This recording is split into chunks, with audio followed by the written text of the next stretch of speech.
नमस्कार, आप देख रहे हैं 4 पीएम और मैं हूं आपके साथ निधि तिवारी। उत्तर प्रदेश में सियासी तूफान थमने का नाम नहीं ले रहा है। सबसे पहले तो आपने देखा ही कि लोकसभा चुनावों में बीजेपी का उत्तर प्रदेश में सबसे ज्यादा खराब प्रदर्शन रहा। 33 सीटों पर यहाँ पर बीजेपी सिमट गई, जो कि शायद बीजेपी ने कभी नहीं सोचा होगा कि ऐसा होगा। इसके बाद एक और हलचल मचनी शुरू हुई। योगी आदित्यनाथ और केशव मौर्य के बीच तनातनी की खबरें जो है आने लगी और पूरे प्रदेश में तहलका मच गया। दिल्ली से लखनऊ, लखनऊ से दिल्ली, मीटिंग्स पर मीटिंग्स चलती रही। हालांकि नतीजा अभी तक कुछ नहीं निकला और आगे क्या होगा ये भी किसी को पता नहीं। इसके बाद एक फरमान जारी करके सरकार ने अपने ही पैरों पर कुल्हाड़ी मार ली, जिसका जबरदस्त विरोध देखा जा रहा है। वो आदेश था फलों के ठेले और दुकानों पर अपना नाम लिखने का। योगी सरकार के इस आदेश का विरोध विपक्ष के साथ साथ एनडीए के भी सहयोगी दलों ने किया। जेडीयू ने किया, आरएलडी ने किया, चिराग पासवान ने किया और भी तमाम लोगों ने इसका विरोध दर्ज कराया। हालांकि इसके बाद भी योगी सरकार ने इस आदेश को वापस लेने की बजाय पूरे प्रदेश में इस आदेश को लागू कर दिया और कहा कि ये कांवड़ियों के लिए है, उनके हित में है और तमाम तरह की चीजें कही। इस पर तो आज हम चर्चा करेंगे ही, क्योंकि इसको लेकर जो बवाल खड़ा हुआ है, अब इस पर जो दुकानदार है उनसे भी बातचीत हुई है, तो उन्होंने क्या कुछ कहा है और उनसे खरीदारी करने वालों ने क्या कुछ कहा है, इस पर हम बात करेंगे। लेकिन एक बहुत बड़ी खबर यूपी से सामने आई है कि यूपी में जो है जो दर्जा प्राप्त मंत्री हैं सोनम किन्नर, उन्होंने अपने पद से इस्तीफा दे दिया है और अब उपचुनाव आने वाला है और उपचुनाव से पहले ये इस्तीफा जो है वो बहुत बड़ा बवंडर खड़ा कर सकता है। जिस तरह से लगातार उन्होंने आरोप लगाए हैं और बिल्कुल ही चरण पर इंटरव्यू देते हुए और तमाम जगह मीडिया चैनल्स में उन्होंने आरोप लगाए हैं सीधे सीधे अफसरशाही पर। और यहां तक कह दिया है कि अफसरशाही इतनी हावी है इस सरकार पर कि वो योगी आदित्यनाथ की भी नहीं सुनते हैं। और ऐसी सरकार में मैं कैसे काम कर सकती हूँ, क्योंकि मेरी भी नहीं सुनी जाती। जब राजा की नहीं सुनी जा सकती तो उसके नीचे जो काम करते हैं उनकी कैसे सुनी जाएगी। तमाम तरह के आरोप जो है वो उन्होंने लगाए हैं। आगे भी इस पर बात करेंगे और उपचुनाव में ये बीजेपी कितना बड़ा झटका है, तमाम चीजों पर चर्चा करेंगे। और इस चर्चा में हमारे साथ मौजूद है प्रोफेसर अखिल स्वामी सर। सर बहुत बहुत स्वागत है आपका। तो धन्यवाद। सर जय संविधान।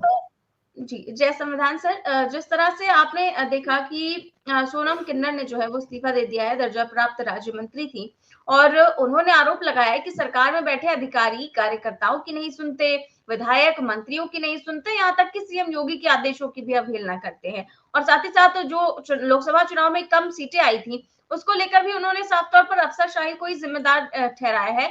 उन्होंने कहा है कि जब अफसर जो है वो जनता की बात नहीं सुनते, पब्लिक की बात नहीं सुनते, तो जो पब्लिक है वो नाराज होती है सरकार से और इसी का असर जो है वो लोकसभा चुनावों में देखने को मिला। और उन्होंने कहा कि मैं इसकी जिम्मेदारी लेती हूँ कि जो है ये जो हार इतनी बड़ी हुई है उसको लेकर। हालांकि अभी उनका इस्तीफा स्वीकार नहीं किया गया है, लेकिन वो साफ तौर पर कह रही है कि अफसरों को सिर्फ और सिर्फ पैसा कमाने से मतलब है। मैंने सीएम योगी से शिकायत की, कई अफसरों से शिकायत की, कोई काम नहीं है, कोई सुनवाई नहीं है। और जब वहां पर मेरी सुनवाई नहीं होती तो मैं जनता की बात कैसे रखूंगी और ऐसे राजा के साथ काम कैसे करूंगी। क्या कहेंगे सर ये अफसरशाही हावी होने पर और सोनम किन्नर ने जो इस्तीफा दिया है, पहला बड़ा झटका जो है वो योगी सरकार के लिए माना जा रहा है, क्या कहेंगे? देखिए, पहली बात तो यह कहना पड़ेगा कि सोनम किन्नर जो हैं वो कम से कम ईमानदार नेता हैं। उन्होंने चीजों को स्वीकार किया। उन्होंने कहा कि 1-1.5 लाख रुपए की तनख्वाह में लूं और मैं जनता का काम ना करा पाऊं तो मेरे लिए उचित नहीं है कि मैं मंत्री पद पे बैठूं। कम से कम इतनी ईमानदारी है। हमारे तो ऐसे ऐसे मंत्री हैं, रोज कहीं ना कहीं रेल दुर्घटना हो रही है, रोज कहीं ना कहीं आतंकवादी घटनाएं हो रही हैं। उन्हें इस्तीफा तो छोड़िए, वो माफी भी नहीं मांगते, उसमें बोलने के लिए भी तैयार नहीं है। पहली बात तो यह है कि सोनम किन्नर को मैं प्रणाम करता हूं, उनको धन्यवाद देता हूं कि आपके अंदर ईमानदारी बची हुई है, नंबर एक। नंबर दो, अभी फतेह बहादुर सिंह ने, जो वीर बहादुर सिंह के पुत्र हैं, उन्होंने 2 दिन पहले स्टेटमेंट दिया कि मेरी जान को खतरा है।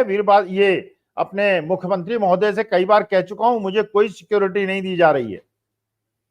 इसका मतलब यह है, ये वार और प्रतिवार चल रहा है अमित शाह के बीच में और योगी जी के बीच में।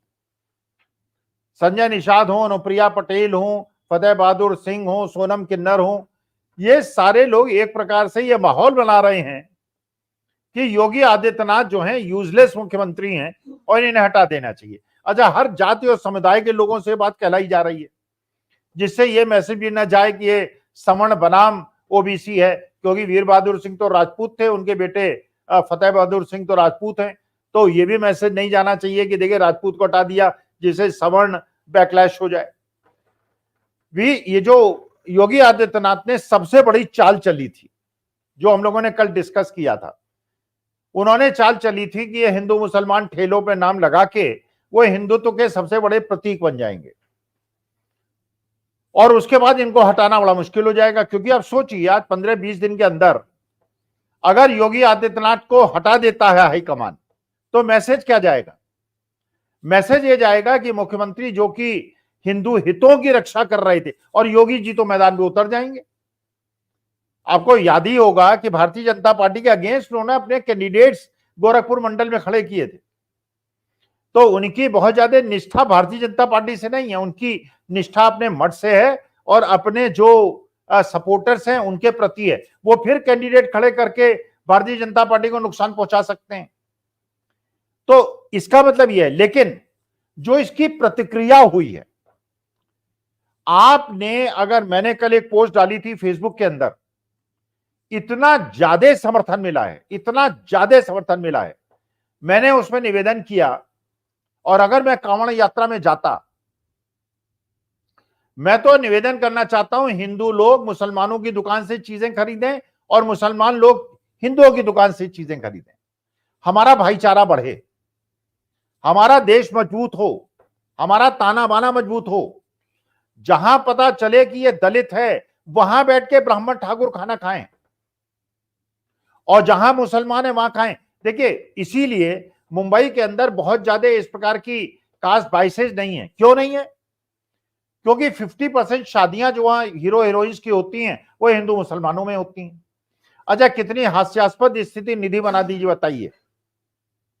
अब जो सेब मैं खरीद रहा हूं, वो जिस ठेले वाले से खरीद रहा हूं, हो सकता है वो मुसलमान हो, लेकिन जिस मंडी से लाया है वो हिंदू हो, जिस बगान से लाया हो वो मुसलमान हो।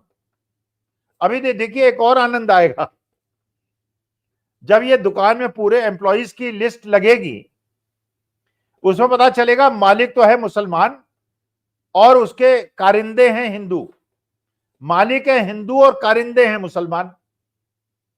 तो ये बताइए, अगर आप एक मुस्लिम ओनरशिप के मालिक की दुकान में खाना खाते हैं जहां मालिक बैठता भी नहीं है, सारे हिंदू लोग काम करते हैं, तो खाना खाएंगे कि नहीं खाएंगे? आपकी पवित्रता भंग होगी या नहीं होगी?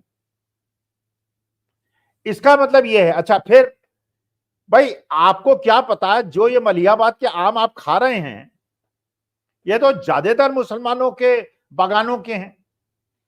ज्यादातर सेब जो हम आप खा रहे हैं, ये तो कश्मीर के हैं। तो क्या अमेरिकन आम खाना, वो सेब खाना शुरू कर दें? कश्मीर के आमों को ना खाएं? हम कश्मीर घूमने ना जाएं? अगर कश्मीर घूमने जाएं और वहां वैली के अंदर केवल मुसलमान दुकानदारों वहां खाना खाएं या ना खाएं, हमारी भावना आहत हो जाएगी, हमारा सनातनी मन इसमें आहत हो जाएगा। मैंने एक प्रकार से इतना माहौल बना दिया है आज की तारीख में।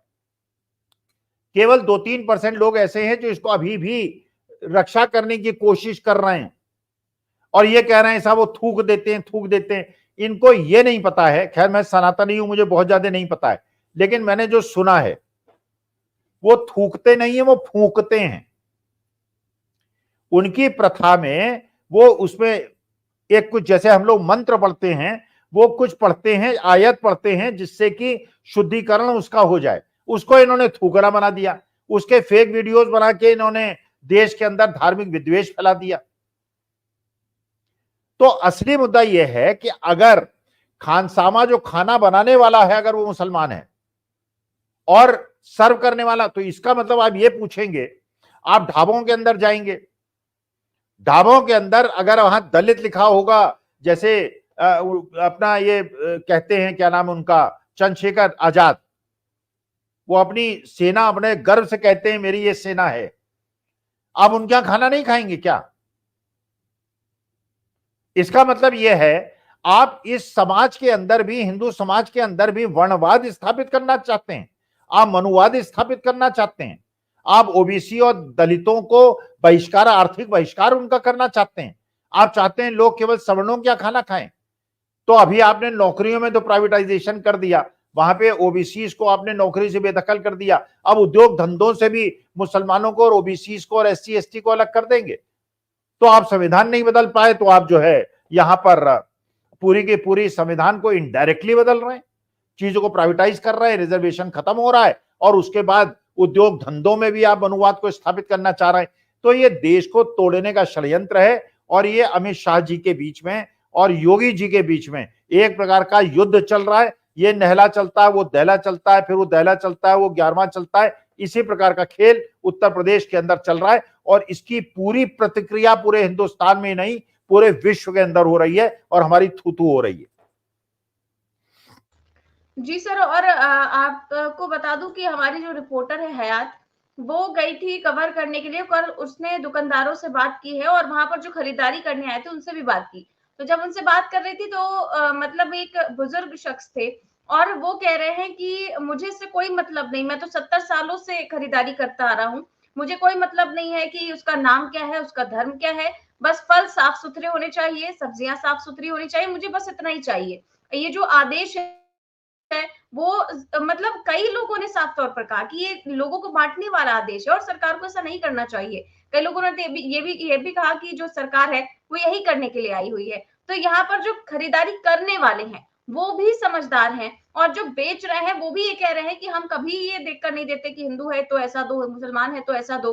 तो हम भी बराबरी से चलते हैं और जो खरीदारी करने वाले हैं वो भी ये नहीं सोचते हैं। तो फिर सरकार को क्या जरूरत है ये सोचने की? और अगर जो कांवड़िए हैं, अभी तक आप देख रहे होंगे कि सालों से ये चलता आ रहा है, ऐसा तो नहीं कि पहली बार ऐसे गंगा जल ले जा रहे हैं और कांवड़िए ऐसे जा रहे हैं। लेकिन इसी साल जो ये आदेश पारित किया गया है, कैसे देखते हैं सर, जबकि लोगों को इससे बिल्कुल लोग इत्तेफाक नहीं रखते? देखिए, अगर इसी लीक पे चले योगी आदित्यनाथ तो उनको उत्तर प्रदेश के अस्पतालों में भी आदेश कर देना चाहिए कि जो ब्लड बैंक के अंदर खून होता है उसमें भी लिखें हिंदू खून, मुसलमान खून, वो जाति लिखें, जिस आदमी का खून है उस जाति के खून को उसी जाति के लोगों को मिलेगा। अगर प्लेटलेट्स लेने हैं, मान लीजिए डेंगू हो गया और प्लेटलेट्स लेने हैं, तो ये देखिए खून देने वाला आपके धर्म का है कि नहीं, वरना आपकी धार्मिक भावना आहत हो जाएंगी। अरे कल एक घटना घटी, एक बुजुर्ग जो है मेट्रो स्टेशन में फेंट होके गिर गया, एक लड़की ने, लेडी ने उसकी जान बचाई। उसने पूछा ये बुढ़ा जो मर रहा है बेचारा, ये हिंदू है कि मुसलमान है? डॉक्टर का उसने पूछा, आसपास के लोगों ने पूछा कि भैया ये तो हिंदू है, तुम मुसलमान हो, तुम इसको क्यों बचा रही हो? देखिए, ये जो सदाशयता की चीजें हैं जिसके लिए हिंदू और सनातन धर्म प्रचलित था हजारों साल से, जिसकी प्रतिष्ठा थी, स्वामी विवेकानंद के भाषण पे जिस प्रकार लगातार तालियां बजी थी, उस धर्म को इन लोगों ने इतना बदनाम कर दिया है पूरे विश्व के अंदर कि मुझे शर्म आने लगी है।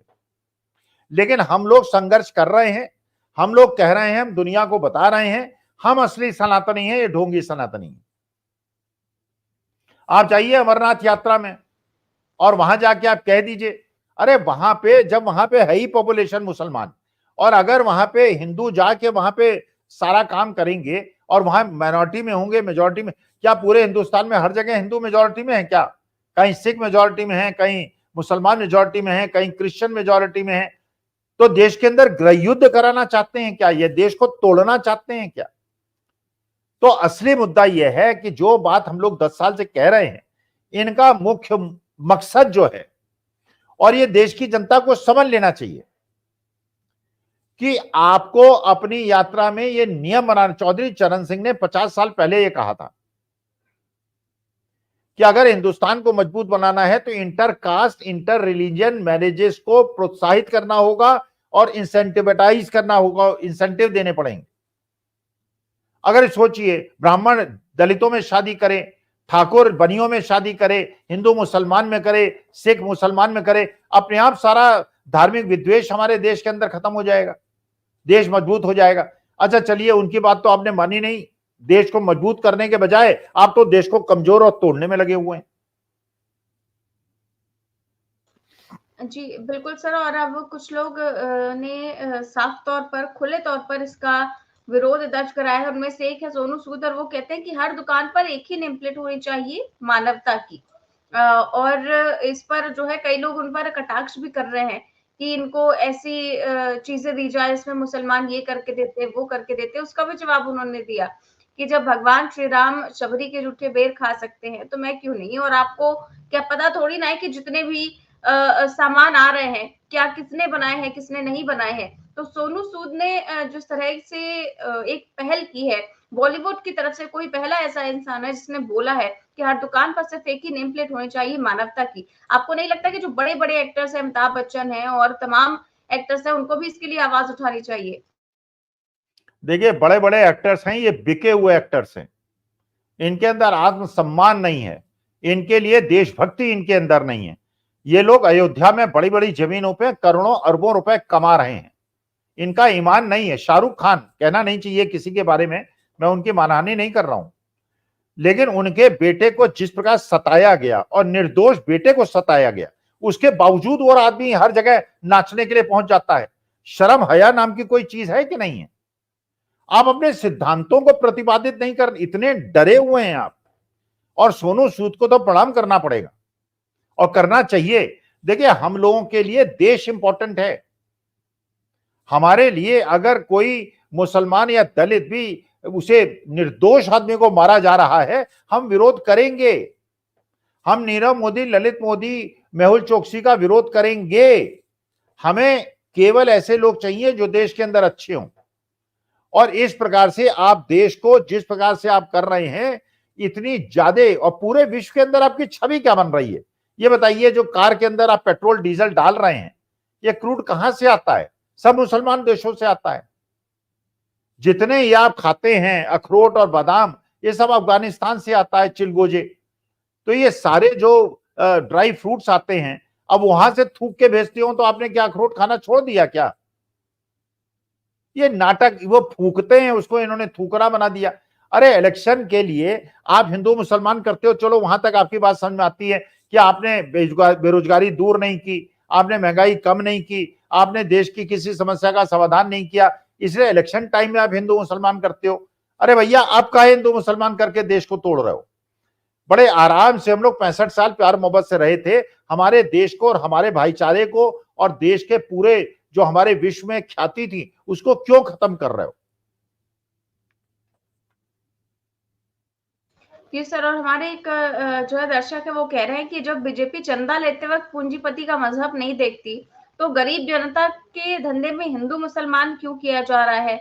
इसके अलावा उन्होंने कहा कि क्या ये सच नहीं है कि मुस्लिम कम्युनिटी अगर 3 दिन लगातार बाजार बॉयकॉट कर दे तो ना तो ऑटो, ना तो गैरेज, ना तो फल सब्जी मिलना तक बंद हो जाएगा? तो फिर ये सब कैसे होगा?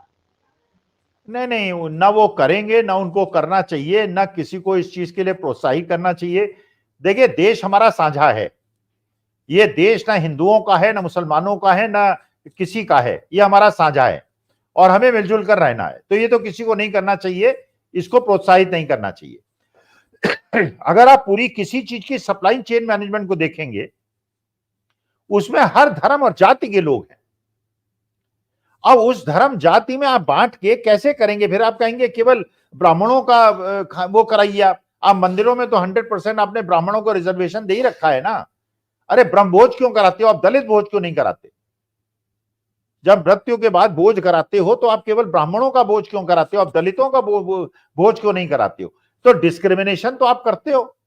पहले आप धर्म के आधार पे डिस्क्रिमिनेशन करते हो, फिर जाति के आधार पे करते हो। दलितों को आप घोड़ी पे नहीं चढ़ने देते, उनको मूछे नहीं हटने देते, उनको चश्मा नहीं लगाने देते। ये कहां का न्याय है देश के अंदर? गुंडाई है ये तो, बिल्कुल एक प्रकार की दादागिरी है।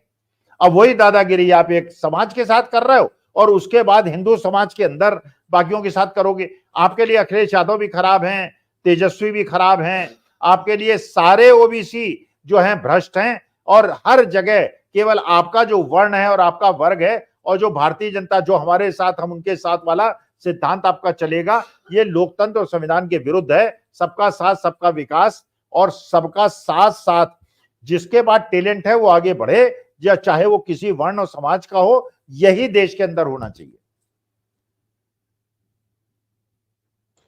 सर, बीजेपी सांसद गिरिराज सिंह का एक बयान है और वो ट्विटर पर लिखते हैं कि अगर हिंदू नाम इतना प्रिय है तो हिंदू क्यों नहीं बन जाते। ये उन्होंने जो दुकानदार अपना जो भी दुकानें लगाते हैं और उन्होंने कोई भी नाम लिख कर रखा है, और जिस तरह से बाकी चीजें नहीं लिखी जाती हैं कि किसी भी तरह का नाम, अपना असली नाम तो नहीं लिखते हैं लोग दुकानों पर। तो वो कह रहे हैं कि जिन मुसलमानों ने हिंदू, अगर उनको इतना नाम प्रिय है तो हिंदू क्यों नहीं बन जाते। अच्छा ये बताइए, जितने भी गौ निर्यातक, मांस के निर्यातक कंपनियां हैं, आप उनके नाम पढ़िए, सबके नाम मुसलमानों पे हैं और सबके ओनर्स हिंदू हैं। क्यों? क्योंकि विदेश में बेचना है जहां मुसलमान उसको खरीदते हैं।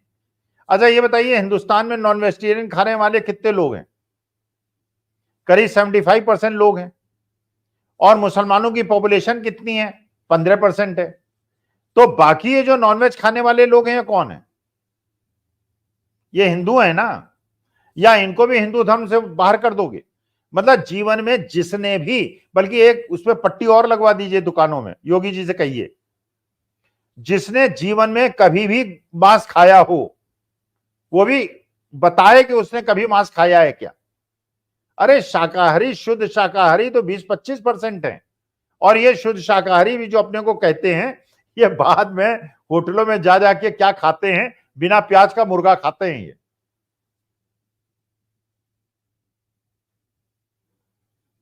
बिल्कुल सर, बात आपने ठीक कही कि हिंदू मुसलमान आजकल कुछ भी नहीं है। और सर आखिर में मैं बात करूंगी बजट सत्र की, क्योंकि 23 जुलाई से शुरू हो रहा है और 23 जुलाई को बजट पेश हो जाएगा। सत्र 22 जुलाई से शुरू हो रहा है। तो आपको क्या लगता है इस बार क्या उम्मीदें हैं आम इंसान के लिए, पहले ये मैं पूछूंगी। और दूसरा सवाल ये कि नीतीश और नायडू को इससे क्या उम्मीदें हैं। देखिए, आम आदमी को कुछ नहीं मिलेगा, क्योंकि आम आदमी ने मोदी जी को चुनाव में एब्सोल्यूट मेजॉरिटी नहीं दी है। मोदी जी आम आदमी को दंडित करेंगे।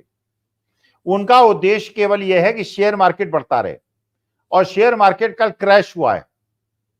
6-7 लाख करोड़ का जो मार्केट कैपिटलाइजेशन है वो खत्म हो गया है। इसलिए बजट के अंदर ये केवल पूंजीपतियों के लिए काम करेंगे, ये केवल अमीरों के लिए काम करेंगे। ये उस दिशा से वापस नहीं आ पाते, क्योंकि इनको सपोर्ट ही उनका है जिसकी वजह से इनकी सरकार चल रही।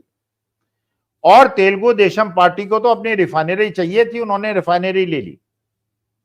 लेकिन हर जगह जिस प्रकार से रोज दुर्घटनाएं घट रही हैं, पुल टूट रहे हैं, हर जगह की चीजें हो रही हैं, उससे नीतीश कुमार को, चंद्रबाबू नायडू को भी ये समझ लेना चाहिए कि बहुत दिन साथ रहेंगे तो इनका बहुत ज्यादा नुकसान हो जाएगा।